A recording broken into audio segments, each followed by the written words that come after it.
Welcome to Civics and Coffee. My name is Alicia, and I am a self-professed history nerd. Each week, I'm going to chat about a topic on U.S. history and give you both the highlights and occasionally break down some of the complexities in history and share stories you may not remember learning in high school, all in the time it takes to enjoy a cup of coffee.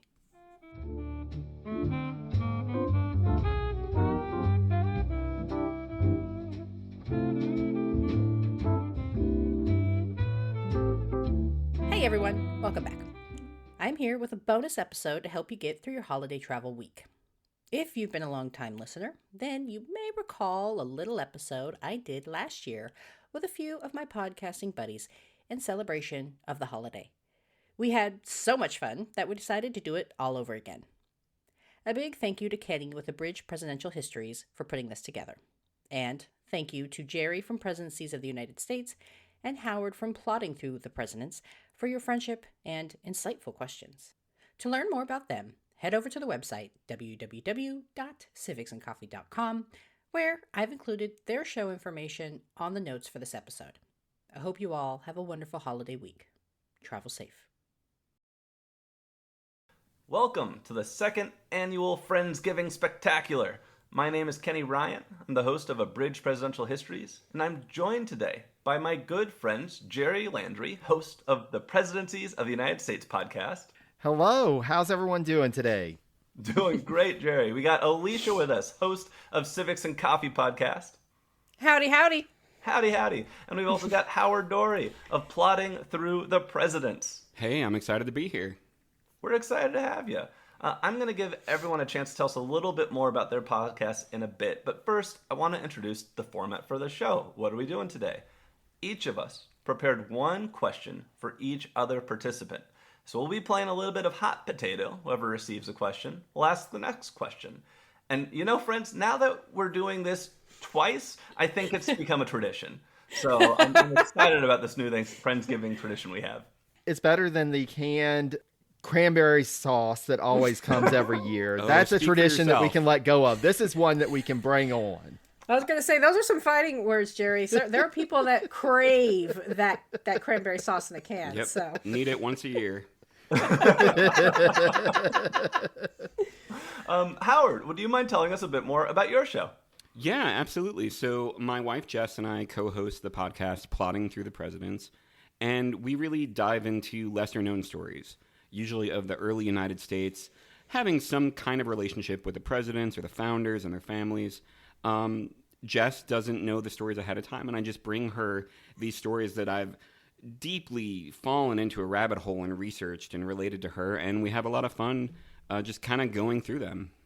His is really fun. The reactions by your wife are just fantastic and also very relatable. Alicia, would you mind telling us a bit about your show? Sure. Civics and Coffee is history and the time it takes you to drink a cup of coffee. So I take a person, place, event, subject, and I break it down as quickly as I possibly can, trying to highlight the main points, much like Abridged Presidential Histories. And I take listener requests. It started off as a COVID project, but it has definitely expanded beyond that and has been so much fun, and it led me to new experiences like meeting you three. So I'm here for it. Thank you. And yeah, Alicia's podcast, great show, usually like 15-minute episodes or so, and always really fun and compelling stuff. You do a great job with your presentation. Thanks. Well, thank you. And Jerry, would you mind telling us about Presidencies of the United States? So Presidencies kind of takes the other approach. Instead of succinct and abridged, it's the deep dive, everything that you never knew you wanted to know about presidential history. But I started with the premise of going beyond just the individual who's serving as chief executive, because there are so many other people, so many other events that are lesser known, but that contributed to either the success or failure of a presidency. And so in Presidencies, we explore all of that. We're going through each presidency one by one, but also I've done a couple of special series spin-offs looking at the lives of the cabinet members in the Seat at the Table series, and we're starting a series on the vice presidencies of the United States. Even though everybody assumes that they were doing nothing, they really were doing a few things at least. I look forward to vice presidencies of the United States. Will that also be like 50 episodes on each vice president, Jerry? Just one, maybe two. I'm having to break up Aaron Burr into two because it's Aaron Burr. Oh, he's crazy. Cool. As for my show, Abridged Presidential Histories covers the successes, setbacks, and scandals of the presidents in order in 60 minutes or less. I also will feature historian interviews for deeper dives on some of the biggest topics. If you enjoy any one of our podcasts, you'll probably enjoy the others, so we encourage you to check them all out. So let's dive into the questions. Jerry, I'm going to start with one for you. Nobody dives deep into presidential history like Jerry Landry. In the past 6 years, I looked this up, you have produced more than 200 episodes on Washington, Adams, Jefferson, and Madison. You are questionably, arguably one president shy of having covered the entire founding generation. It kind of depends, do you consider Monroe and John Quincy part of that or not? What do you think is the biggest mistake the founding generation made, aside from not abolishing slavery? Yeah, that's definitely the obvious one. But they did make some other mistakes. And again, that's one of the things that I love about presidencies and being able to do this deep dive is really getting into what was going on, taking them off of that pedestal and looking at these individuals as people who are flawed, who make mistakes. And to me, one of the biggest mistakes that they made was engaging in dirty politics. You know, we think of the founding generation and the early republic as being this time of all these people just respectfully disagreeing. And it was not the case. They had journalists who were scandal mongers. And, you know, even though James Callender is the one that usually pops into people's minds, it was happening not just on the Democratic-Republican side, but also on the Federalist side. They were spreading rumors and innuendos and, oh, well, if Jefferson becomes president, you're going to have to hide your Bible because he's going to take them all away from everybody. You have rumors about James Madison pimping out his wife and sister-in-law to foreign dignitaries. You have all these things going on, and it was dirty politics. And the leaders who we put on those pedestals, like Jefferson, like Madison, they not only knew this was going on, they helped to establish it. Jefferson, as Secretary of State, puts Philip Freneau on the payroll at the State Department so that he can found an opposition paper opposing the administration that he's in. Right. You know, this is something that is not anything new. This dirty politics and this back and forth and spreading, you know, fake news. It's nothing new. It was happening in the early republic. And even though at any time anybody can say, you know what, we're gonna back away from that. We're gonna say this is wrong. Let's do something else. I think having that precedent set so early on and by figures that we look to in our national mythos as kind of the people that we're supposed to be following, the people that we're supposed to be emulating, it makes it that much harder to break away from that and do something different, like some people at that time wanted to, and some people said that they were, but they really weren't. Right. That's a really good answer. Thank you, Jerry. Well, I try. So I've got the next question, and this is for Alicia. So, Alicia, we've discussed this topic before, but for the sake of our listeners, would you mind sharing some of the challenges you faced as a podcaster and historian dedicated to sharing information on the lives and legacies of the First Ladies, but hitting that period in American history in the pre-Civil War era where there's so little primary sources from which to draw upon about these individuals? And kind of as a second part to that, what advice would you give to students of history, including, of course, this humble podcaster, because I do try and do a focus on each First Lady as well. what advice would you give to us who would like to learn as much as possible about these women who possibly played a larger role in history than the records might lead us to believe? Yeah, I think to your first point, even unpopular, quote unquote, unpopular presidents, right? Like Franklin Pierce is probably not a guy that is going to be selling books, by and large. But there have been books written about him. There's been investigations into his life, his administration, his legacy, so on and so forth. And that's not always the case with first ladies. And part of that obviously is because even if you were a bad president, you were still president. So you still left records everywhere, right? And almost all of them had a legislative career or a military career. So there was this natural saving of letters and memoranda and so on and so forth. So I think for historians, there's just a lot more with which to look at and kind of build an argument. And that's not always the case with women, the wives of these presidents. And so for me, it's been kind of a bummer because as I've grown in my program, I'm becoming more and more aware that I slant towards women's history and really love women's history and always wanted to make sure that the first ladies got their due. So hitting those specific women where there's just not a lot written has been a little frustrating. I would say Alita Black has written a pretty decent introduction to the women behind the great men of history. And she's also a fabulous historian. I got to meet her over the summer, which was that's awesome. Kind of, yeah, it's kind of like the Oscars. So I was like, oh my God, it's Alita Black. But she's written a really good treatment about kind of, just basic introductions into the first ladies. I think I'm very lucky in the fact that right now I'm in school, so I have access to a university library and all of the academic journals. And so I would recommend even Google Scholar. If sometimes you get really lucky and you get an academic article or two, and that's probably going to be about as close as most of us people who don't have access to the archives and so on and so forth. That's probably going to be your best bet. And then don't be afraid of looking at unconventional methods, right? So a lot of the episodes that I built lately have come from people who have written letters about these women. So again, it's not necessarily their diaries because they got into a habit of burning letters and burning diaries, or maybe they didn't feel confident enough in their literacy and so they made sure that nobody else saw their papers.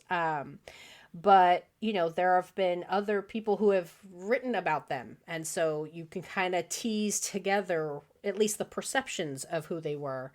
And some of these women and some of these families, they have house museums. Now, obviously, house museums are going to be slanted in a positive light to the former owner.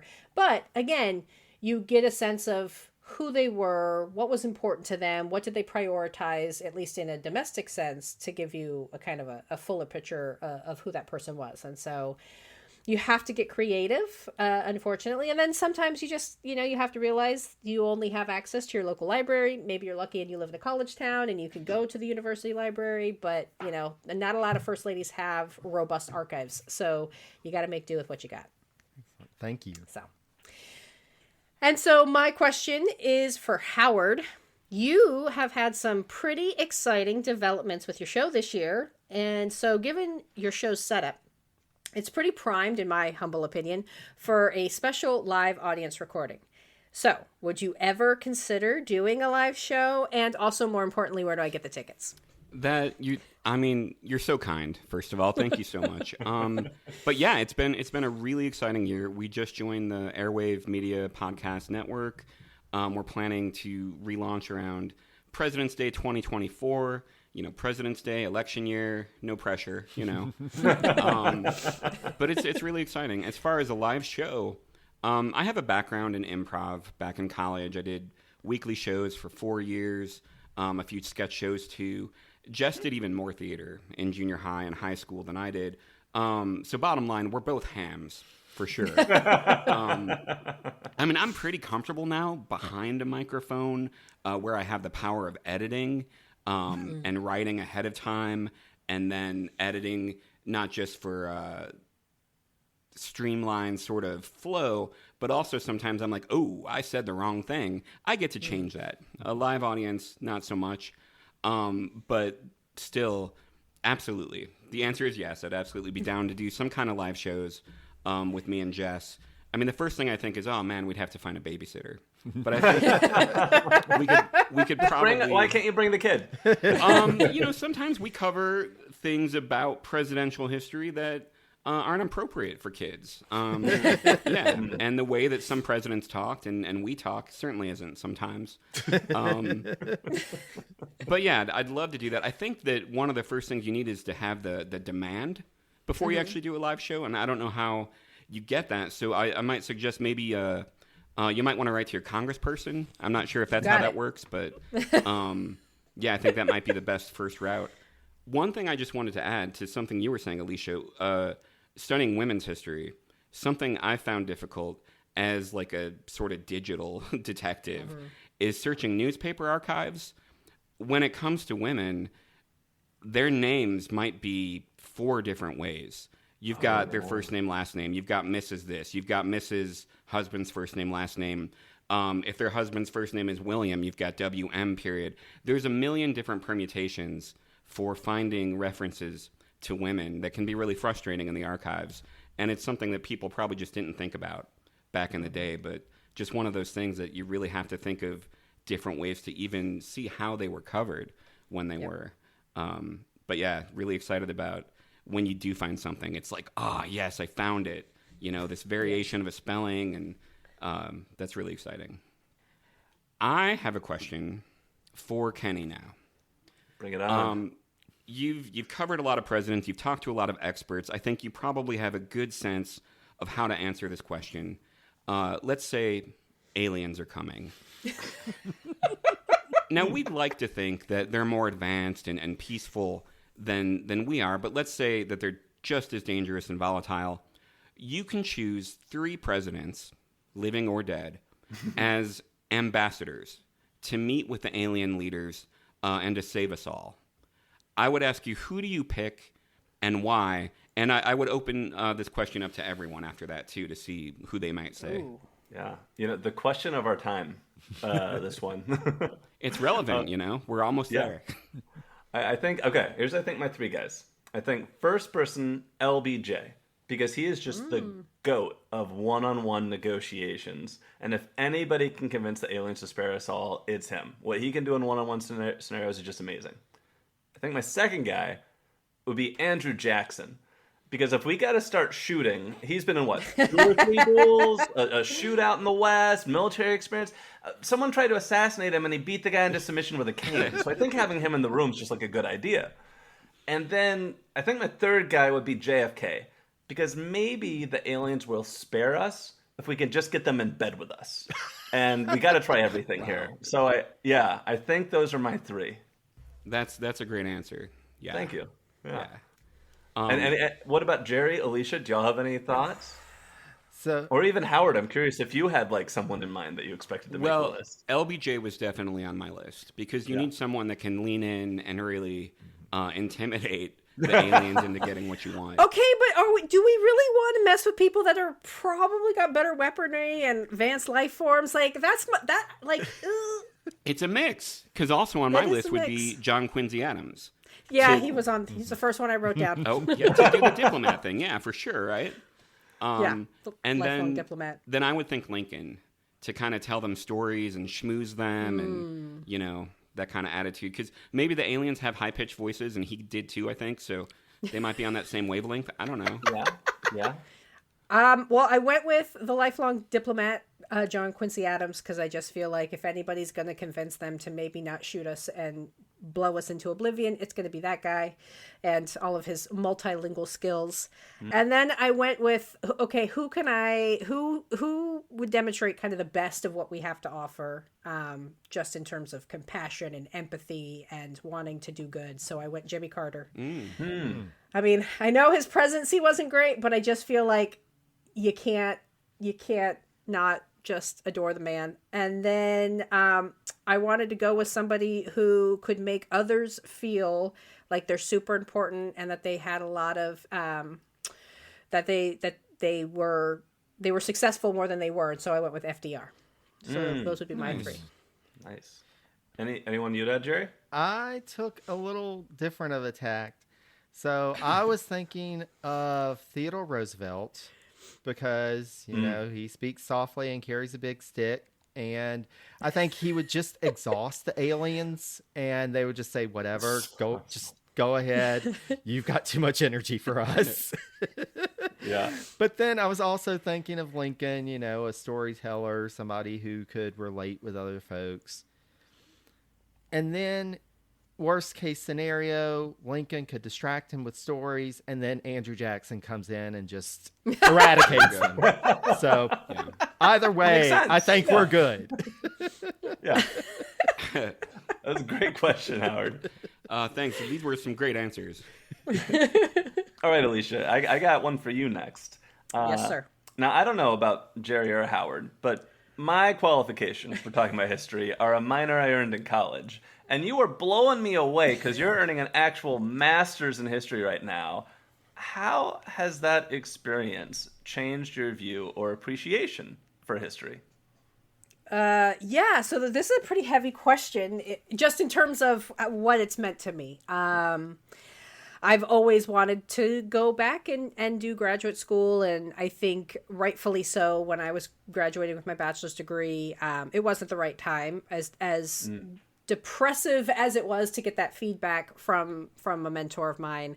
I think I needed to go out into the world and experience life. And so that led to a lot of trepidation going back into graduate school, more than a decade since I had graduated. But it has been more fulfilling than I think I anticipated and or was prepared for.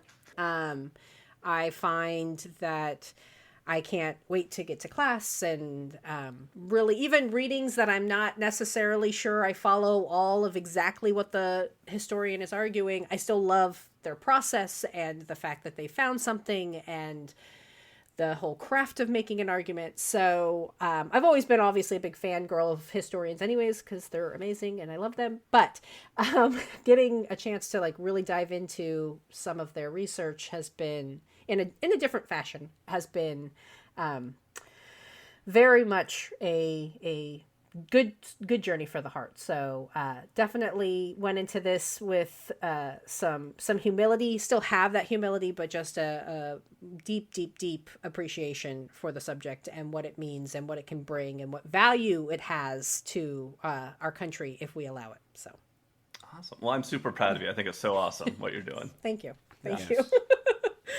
Okay, my question now is for Jerry.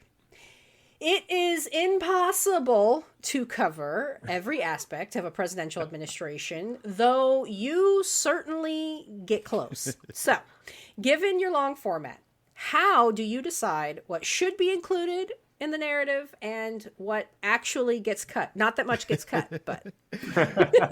You would actually be surprised. Well, and I'll say that is... and it's really episode by episode. I have to make the call. And going into the Madison Presidency series, that's been one that has been lingering in my mind for a while because it is so easy for the Madison Presidency series to become the War of 1812 podcast. And so I have to evaluate when I'm talking about a battle or a skirmish or whatever, what's going on in a certain place. Does it really relate to the story of the presidency, or is this more of the war? Is this a larger story? And likewise, even though, and it's funny, I had a conversation with Peter Stark earlier this year about this. I include so much about events that are happening outside of the U.S., the Haitian Revolution, the French Revolution, the Napoleonic Wars. And even though folks may question, well, why is this important when you're talking about the American presidency? Because it was important to them, because it was what they were talking about, and because these things did impact presidencies and the course of the nation, and how we, foreign policy was such a large part of the story from the very beginning. And so we've got to understand some things. But then again, I have to ask that question, okay, well, how much do we really need to know about Napoleon and the Peninsular War and this British ministry? I try to tell what needs to be told in order to understand it from the lens of the American presidency, but not go down that rabbit hole. And I do have times that I do recommend folks, I'm like, here's something else that you can check out. Here's a book about this. I can't go into it. We've got to keep moving. And so it's really day by day, episode by episode, but just trying to keep that focus on the presidency and to keep the narrative moving forward. And so now I've got a question for Howard. Ooh. So Howard, I know that you've been focused on the early presidents for a bit, but it seems like in the last season, Plodding started venturing further into presidential history. And I do have to admit, the Billy Possum episode is a particular favorite of mine, and especially Jess's reaction to Billy Possum. So are you planning to share more stories in the later eras of presidential history moving forward? And if so, what are you doing to prepare for that? First off, Billy Possum is a favorite of mine as well. It was so much fun crafting that episode. And I almost felt devious when I was writing it. Because I'm like, I write thinking about Jess and how she's going to react. And I'm like, I'm going to kind of play dumb through this thing about, like, why wouldn't children want a Billy Possum toy, like a stuffed possum named for William Howard Taft? I just don't get it. Why? And the whole time she's like, it's a possum! It's a possum! Why? It's disgusting! And I'm like, okay, well, let's see. Let's explore. I just felt evil. But that was a lot of fun. I do love the founding era. I love early American history. There's so many personalities there. I feel like there's so much more to dig into. And you look at a podcast like Ben Franklin's World, there's a lot to play with there that we could keep going. But you're right. I have been branching out a little bit to cover other stories that interest me. We did a little bit with Roosevelt and Taft there and the toys and how that kind of represented the times they were in. I think that's a great gateway to the times. Because it's this possum toy. It's so stupid, but it lets you see what was happening at the time, and it was a weird window into the racism of the time and Reconstruction and all these different things that, which is really interesting. And when we talked to Kara Finnegan about presidential photography, we opened that episode with a story about Jimmy Stewart and the swamp rabbit. And how there was ultimately a picture of that thing that vindicated him, but still made him seem like, why is he afraid of this rabbit? He really wasn't. He wasn't scared. He was just, telling it to go away. Really what I find myself doing, I think, is playing around the edges of the Civil War. I feel like I'm saving myself for Lincoln because I know that's a deep, fascinating hole that I may never come out of once I go down. I'll get there eventually, but I don't really see myself becoming a Civil War guy, but who knows? But yeah, I think that I'm just hesitant to dive into that because there's so much there. But I'm getting closer, and I think we're gonna cover maybe a story about Lincoln dueling this season. So we're getting there for sure. Yeah, it's interesting. Lincoln is one that I've got on my radar as well. I'm like, I've still got a ways to go, but that temptation of just diving in and never coming out of that era. Absolutely, yeah. So the Carter Swamp Rabbit episode where Yes. he got teased for having run from a swamp rabbit or trying to scare one away, swam toward him in the swamp. That happened in 1979. That was 4 years after Monty Python and the Holy Grail came out, and so I think people should have had more respect for how dangerous rabbits can be. And I'm just surprised it was such a thing. Yeah, I'm surprised too. I saw it compared to Jaws. The public had been awakened on this peril, and they should have. I think that was maybe still a little more fringe than the mainstream press at that point. You mean they didn't all watch it like 100 times in their childhood, like I did? Not like us, no. Wow. They went with a Jaws metaphor instead on the front page of the Washington Post. Yeah. Great poster, by the way. Yes. Pause. So I have a question for Alicia. Hit me. In your history program, which I just want to live vicariously through, so I appreciate you taking us on that journey. You're reading so many books for your program and for your show. Yeah. And I'm wondering if there's one book that you've read that really wowed you and that you think might make the world a better place if everyone would just read it. Yeah, read a lot for a graduate degree in history, for sure. If we're talking, but a lot of what you read, I've found, is really about your research. So, like, yeah, there's articles and definitely there's some books. I took a historiography class my first semester, and that was a book a week, basically. But so much of what you read is kind of diving into your own stuff. So I could speak so eloquently about the history of welfare and Medicaid and social work, because that's basically what my thesis is going to be on. But the first semester, I took a historiography class, and the theme, so she built this book, this class around a theme of how historians have decided to write about democracy. And she definitely took a different tact, and I think it was probably in the light of a post-insurrection at the White House or at the Capitol building world. And so one of the books that she had us read was Caroline Elkin's The Legacy of Violence. And it is a doorstop. It's like 600-700 pages.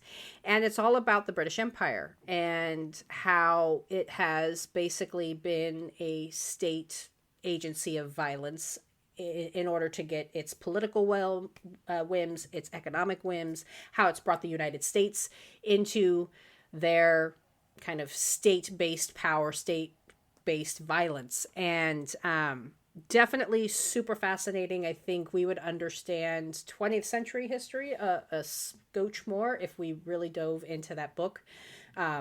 It's a tough one to get through because obviously Legacy of Violence, she doesn't play. She kind of lays it all out there. But in terms of the research that she did, I mean, she was looking at court briefs. She was looking at state memos. I mean, archival research. She did, I believe she also did oral history interviews, or she culled previous oral history interviews. And just a wonderful, wonderful approach to writing history. Now, separate and apart from that, in terms of making the world a better place. Although that could be a what not to do. I feel like we would be a better people if we read that book and internalized that book and maybe didn't take it so personally and really just read it for what it was. So it's not a manual? It's not what to do? No. Okay. Well, depending on who reads it. No. But in terms of making the world a better place, a book that has stayed with me, and I think I've recommended this before on another appearance, so for apologies, but Samantha Powers wrote about her time in Barack Obama's administration, and it's The Education of an Idealist, and she's an immigrant from Ireland, and a human rights person, and her story and her recollections of her time in service just is so buoyant to the soul that, in a time when we are so angry with our government and so kind of distrustful and disdainful, not that they haven't given us plenty of reasons, it's important to remember that it's more to what makes our government function than the bigwigs that we see on the television, and that there are thousands of civil servants who come to work every single day to really do the best that they can in the circumstances under which they're in. And I haven't read that book in like 5 or 6 years, but it still stays with me every time somebody asks me, like, what's a book that would make us a better people? I always want to say Samantha Powers, Education of an Idealist. So I had to add that one. So, and then now my turn. I have a question. So Kenny, Woo! You made a splash on your show, at least from this history nerd's perspective, by scoring the interview to end all interviews, which is H.W. Brands. Who is another dream guest that you'd love to have on your show? Thank you so much. HW, it took like over a year to make those calendars align, by the way, but he was such a nice guy. I felt so privileged to get to chat with him. As far as looking forward, the interview I really want to score, as I get toward modern presidencies, I think it would be amazing to find someone who was in one of these administrations and interview them to be like, what was it actually like in the White House while this was happening, while that was happening? And you know, one of the things that really started getting me thinking in this way is when I was getting to like Warren Harding. I was looking for authors of books about Warren Harding, and John Dean, of all people, the former White House counsel for Richard Nixon, who testified against Nixon in front of Congress, he had written a book about Warren Harding. And so I reached out to him. I was like, hey, will you talk to me about Warren Harding? And he was like, hey, I'm super busy. He sent me like the friendliest email. It was like, I'm really busy, but here's this other historian. Like, you should talk to that guy. And it just got me thinking, you know, there's some people who were there for these events who are live and are really nice people with maybe interesting things to say. So as I get closer to these recent administrations, I really look forward to trying to pursue and hopefully get some interviews with people who were there behind the scenes when things were happening to get that perspective. I think that would just be riveting. Good question. That's a good answer. Yeah, thanks. All right, I've got a question for Howard. Howard, one of my favorite things about your podcast, aside from the fact that it's funny and smart as hell, is that you tell some of the most fascinating and obscure stories out there. We've talked about them: Billy Possum, Jefferson's killer ram, Dolly Madison's foul-mouthed parrot, or the Wizard of Oz and William Jennings Bryan, which, by the way, I really enjoyed that one because I grew up also hearing the myth about Wizard of Oz. And so I'm just going to tell you, go listen to that episode to hear what I'm talking about. But how do you find and pick your stories? And also, what's the most unexpected thing, the biggest surprise you've come across so far? Let's see. When I think about what stories to cover, I mean, there's a few criteria, kind of. Really, I just follow what interests me. And I think about Jess as a surrogate for the audience, and I think, is this something that I could tell in a way that would interest her, that would interest somebody who doesn't have a huge background in history, isn't a big history nut. So I look for the human drama, sometimes some ridiculousness if possible, but something that makes me feel something. And that can be anger sometimes about certain stories. So I look for stories like that. I sometimes get suggestions from listeners. Somebody reached out to me and they're like, hey, have you heard about Andrew Jackson and the Bell Witch? And I was like, no, what is this? And it's a local legend in Tennessee, and there's a historical marker for it. And I didn't know anything about it ahead of time, and I don't know what it really has to do with presidential history because it's all, BS, but it's fun. And some people believe it. And I started digging into it, and I became part of a Facebook group about it. And this woman reached out to me and said, I've got something that I can share with you, but not here. And do you want to call me? And I'm like, yes! And I realized, what does this really have to do with presidential history? How far have I come from, the sort of topic? But it all kind of ties in because there are some people that when they think of Andrew Jackson and his legacy, they associate it with that. So those kinds of fun stories I like to kind of dig into. When I think about unexpected stories, one or something that's been, kind of, wow, that I didn't know that. Just reading through the letters, and they're all on the Founders Archive for the founders. You can read all the Jefferson Adams letters. It's just great. And recently I came across one that I'm sure maybe you know about this, Jerry, but Thomas Jefferson had a scrapbook, basically, of things that, like libels, things that people said about him that either he thought weren't true or were just insults. And someone found this and talked to him about it and wrote to John Adams about it. And John Adams's response was priceless. He said, I wish I knew about this. Oh, my goodness, if I had only thought to do something like this, what great, massive book could I leave to my children and grandchildren of all these things that have been said about me? And it just makes you think about how these people thought about their own legacy in their time and just a different kind of side of their personality. One other thing that was unexpected that's, less wholesome, I would say. What I think about sex education back in the day and how that didn't really exist so much. And I know this wasn't intentional, and it's not really how people thought about educating their children, but it seemed like so often young people would learn about the world because their parents would like move in their cousin. Like John Quincy Adams's 3 sons, they moved in their cousin Mary Helen, who was roughly the same age, and I mean, she ended up sleeping with all of them. One of them was engaged to her, and that engagement broke off when she ended up marrying the other brother. But, one of them ended up taking his own life, partially because of a downward spiral that may have had to do with his experience with her. Not that it's her fault, because there wasn't much to do back then. I get it. This is a Jerry Springer episode. It was. But when I think about James Madison and how he met the woman that he almost married, it was at a boarding house. It's just, it's interesting to think, like, before the internet, before a lot of social events, I mean, they had balls and things, but school wasn't quite what it is today. You met people because they were living across the hall, and so many relationships started that way. So that was one kind of unexpected thing that I found, was just how different the world worked and how people ended up together. Those coincidences. I have a question for Jerry now. You've branched out, as you said, to cover cabinet members, vice presidents, other important figures outside of the presidency. As if your plate isn't full enough. Among those that you've covered, who do you think outside of the presidency had the most influence on the country?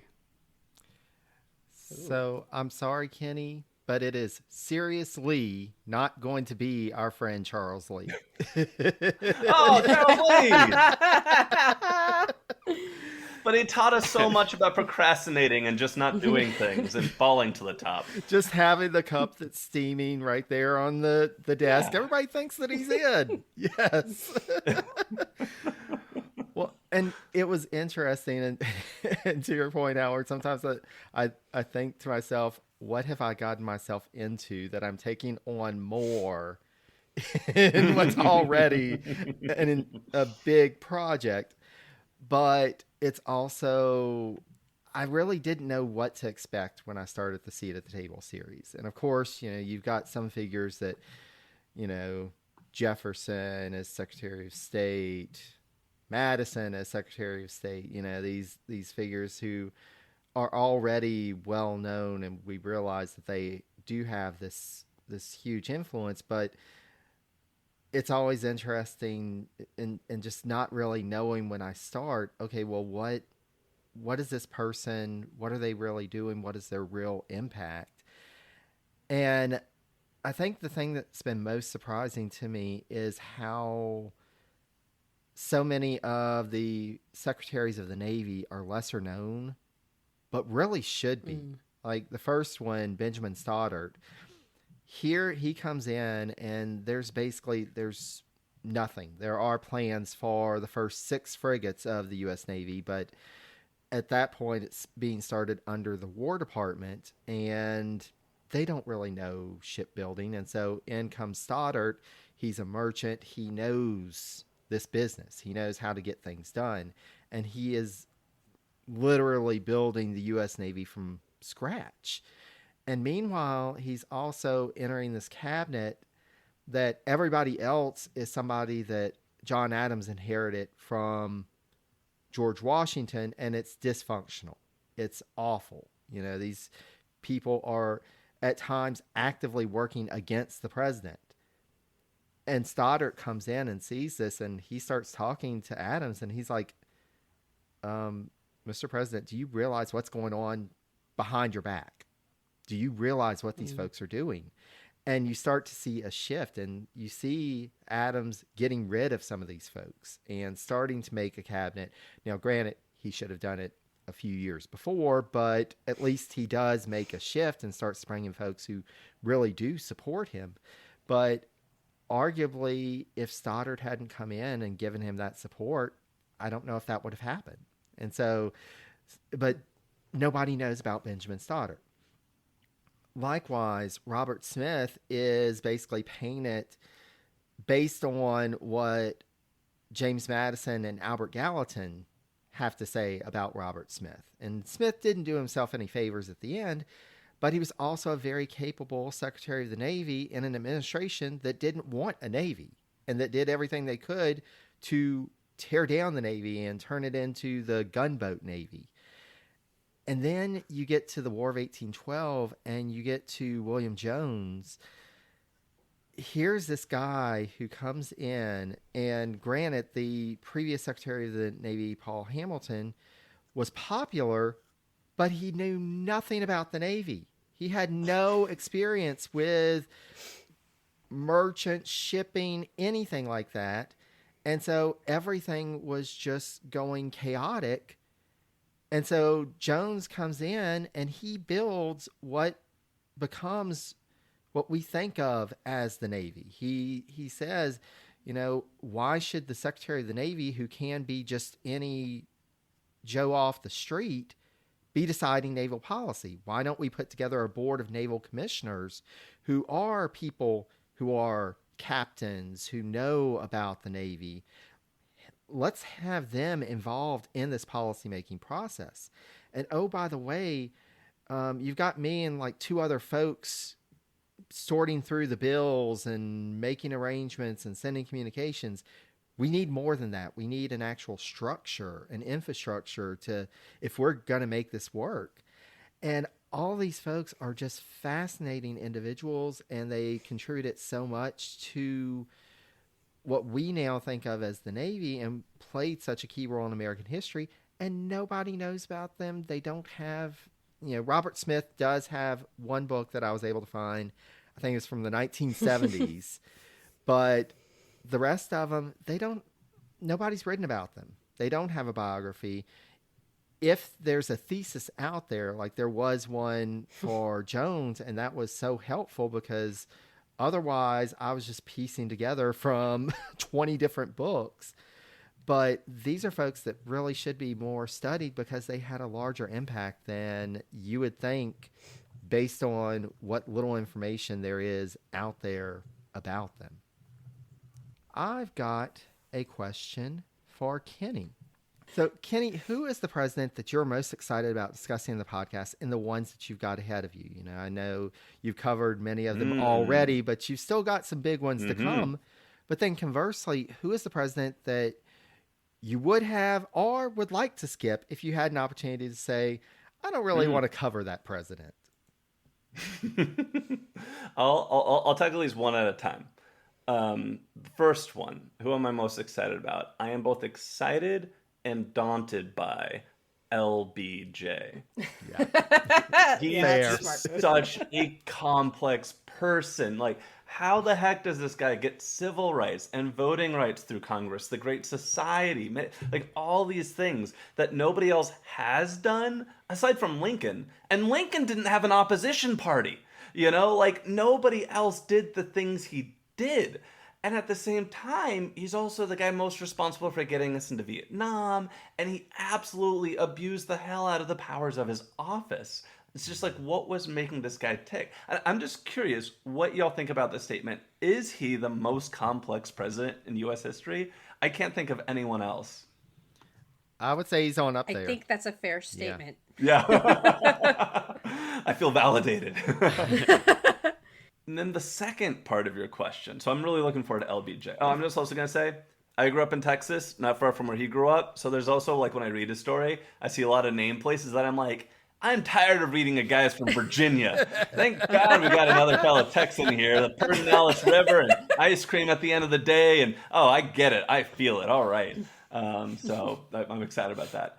Now, as far as if I could or if I had to skip a president, I look forward to covering all the remaining presidents. But if I had to skip one, it would be Gerald Ford, probably.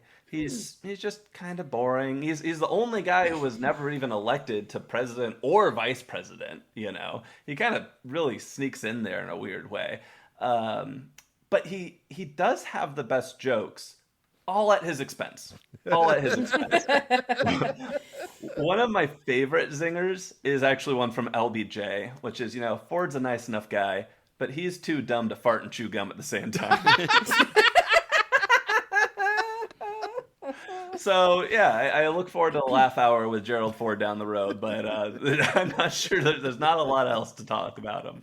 So it'll be a fun little episode. That gets through. Everybody has asked each other one question. This has been a lot of fun. I just thought up one more bonus question for everybody. So this is for everyone here. Bonus question. If you could have one president, alive or dead, at your family's Thanksgiving table this year, who would it be? Now, whoever's brave enough to tackle that one first. I'll go for it. Why not? Let's do it, Alicia. I had 5 written, so I'm trying to make a decision here.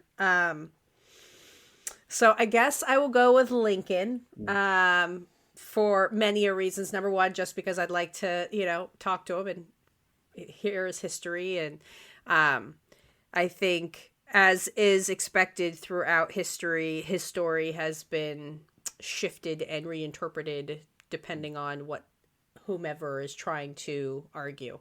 So I'd like to hear his memories from the horse's mouth, I guess, so to speak. And just also what a kind of fascinating up by your bootstrap type of guy. So I think I would do Lincoln. I like it. All right, Jerry, Howard, either of you all got one? I think Lincoln's a great answer, but I can't give the same answer, so... It's a peril of not going first, yeah. I mean, I'm a nut for the Adams family. I love John Quincy Adams, but I think he, in some ways, was maybe just a little too curmudgeon-y. Curmudgeon-y. Too much of a curmudgeon. Yeah. I think curmudgeon-y should be a word, but it's so close to curmudgeon-ly that you're like, did you misspeak? And I'm like, no, I was trying to be weird. But I think John Adams himself would probably be a better guest because I think he just had maybe a better sense of humor. I mean, obviously, with any early president, it would be weird. They'd be asking, what's that? What's that? How does this work? And it's like, shut up and let's just eat. But I think John Adams would be just a real pleasure to meet because he's so... he's got this wit, he's got this warmth for his friends, and he kind of has this hatred for a whole lot of other people, and I think that makes for a fun conversation. Nice. Jared, you got one. I'll go last. So it depends on how you feel about your family. So if you didn't like your family, inviting Andrew Jackson or LBJ and then just letting them go and just sit back and watch, that could be interesting. Luckily, I do like my family, so I won't be inviting them this year.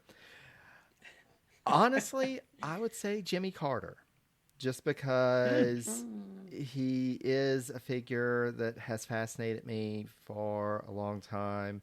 And Kenny, it's interesting, as somebody from the South and knowing that he was a Southern president in the more recent era, I would just love to hear him talk about his life and just tell tales about what, and especially like having read some of his works, I know that it would be a great conversation, and just to hear from him, I think that would make for a really great dinner conversation. These are all great answers. I think I'm going to go with Theodore Roosevelt because he is just going to so bogart all the conversation that there will be no room for awkward conversations around the dinner table. We're just going to have to listen to him for like 8 hours, and it's going to be great. So I think he's who I'd invite. Well, despite that, I'm glad that you guys were at my Friendsgiving dinner table right here today. This was a really fun conversation. I really enjoy this. Can't wait to do it again next year. This was Kenny Ryan. Everybody sign off for me. Jerry Landry signing off. Thanks so much, everybody, for being here. And thank you so much to each of you for your friendship and for being an inspiration to myself as well as other fellow podcasters. Alicia, I'll hand it to you. Oh gosh, of course you're going to hand it to me after those beautiful words. Thanks for having me. No, you three have been the light of my life ever since I started podcasting. So I appreciate this. I love that, Kenny, you thought of this, and I hope to do this for many more years. So this is Alicia signing off. Go, Howard. Yes, this was a pleasure. You folks are an inspiration to me. What you do, the dedication, the output. It's inspiring and makes me feel bad at the same time. But I just love hanging out and talking history with you guys. And it was just a great time. And I look forward to where all of your episodes go from here. And it really is it speaks to the podcasting community, especially the history podcasting community, the support that there is for each other and the interest. And it's one of the things I found that I'm surprised about, how supportive and great that community is. And the three of you just really epitomize that. Thank you all so much. Such kind words. Great to talk to all of you. Have a great Thanksgiving, listeners. I look forward to seeing what all of my fellow podcasters, what you all come out with over the next year. Take care. Thanks for tuning in, and I hope you enjoyed this episode of Civics and Coffee. If you want to hear more small snippets from American history, be sure to subscribe wherever you get your podcasts. Thanks for joining me, and I look forward to our next cup of coffee together.